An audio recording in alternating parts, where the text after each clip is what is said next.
Hey everyone, in this video I'm going to show you on how to turn off save and play in Terabox. So first thing you have to do is open the Terabox application. So just open that. And once you're in here, you have to log in using your credentials. So make sure you have an account. So once done, tap on your profile at the left corner. And then in here you can see the automatic backup. Tap on that.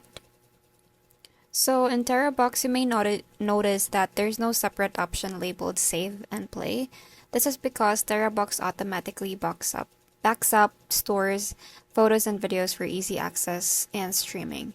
If you prefer not to have this automatic backup, you can turn off both photo and video backup features directly in the app settings. This stops Terabox from automatically saving media files from your device to the cloud, giving you more control over what's stored. And that's it. I hope you find this video helpful. Thank you for watching, and I'll see you in the next one. Bye!